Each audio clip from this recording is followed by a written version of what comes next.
کیا فرماتے ہیں علماء دین و مفتیان شرع متین اس مسئلے کے بارے میں کہ میلاد شریف کی ایسی محافل جن میں صرف عورتیں ہی شریک ہوتی ہیں، ان میں عورتیں اتنی بلند آواز سے تلاوت قرآن مجید، نعت اور بیان کر سکتی ہیں کہ ان کی آواز محفل سے باہر غیر محرم مردوں تک جائے یا نہیں کر سکتی؟ وضاحت فرما دیں۔ بسم اللہ الرحمن الرحیم۔ الجواب بعون الملک الوہاب، اللہم ہدایت الحق والصواب۔ سب سے پہلے یہ بات یاد رہے کہ نبی اکرم رسول محتشم محبوب رب اکبر تبارک و تعالی و صلی اللہ تعالی علیہ وآلہ وسلم کا میلاد منانا کثیر برکات و حسنات کا موجب ہے۔ اس کی فضیلت و برکت قرآن پاک سے بھی خوب ظاہر ہے کہ اللہ تبارک و تعالی نے ہمیں اپنی رحمت و فضل پر خوشی منانے کا حکم ارشاد فرمایا ہے۔ اللہ تعالی ارشاد فرماتا ہے، قل بفضل اللہ وبرحمتہ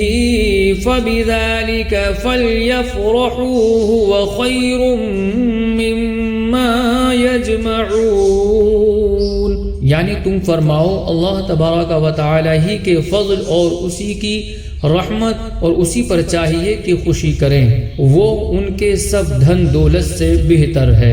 اس آیت کریمہ میں اللہ تعالی اپنی رحمت پر خوشی منانے کا حکم ارشاد فرما رہا ہے، اور بلا شک و شبہ حضور پر نور شافع یوم النشور صلی اللہ تعالی علیہ وآلہ وسلم اللہ تعالی کی بہت بڑی نعمت ہیں، جن کو اللہ تعالی نے تمام جہانوں کے لیے رحمت بنا کر بھیجا اور ان کے مبعوث فرمانے پر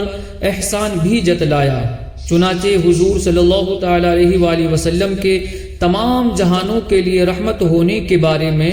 اللہ رب العزت کا فرمان ذیشان ہے، وَمَا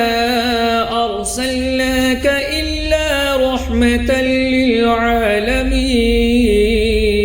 اور ہم نے تمہیں نہ بھیجا مگر رحمت سارے جہاں کے لیے۔ دوسری جگہ ارشاد فرمایا، لَقَدْ مَنَّ اللَّهُ عَلَى الْمُؤْمِنِينَ إِذْ بَعَثَ فِيهِمْ رَسُولًا، یعنی بے شک اللہ کا بڑا احسان ہوا مسلمانوں پر کہ ان میں انہی میں سے ایک رسول بھیجا۔ پہلی آیت کریمہ میں سرکار صلی اللہ تعالی علیہ وآلہ وسلم کے رحمت ہونے اور دوسری میں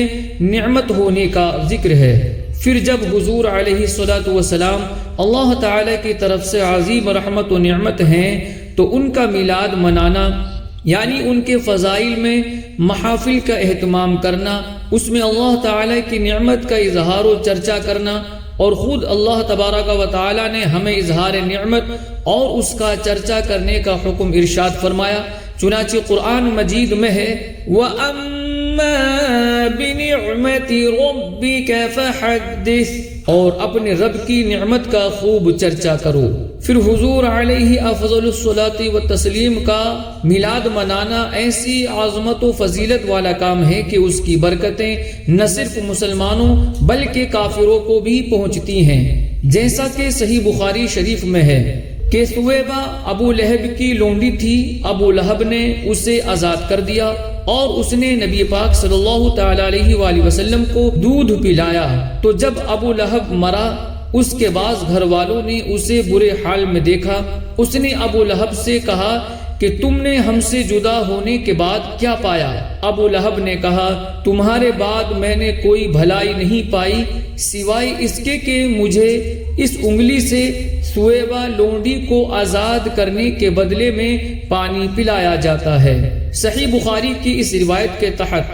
شیخ عبدالحق محدث دہلوی رحمۃ اللہ تعالی علیہ فرماتے ہیں، اس حدیث میں میلاد شریف والوں کے لیے حجت ہے کہ جو تاجدار رسالت صلی اللہ تعالی علیہ وآلہ وسلم کی شب ولادت میں خوشیاں مناتے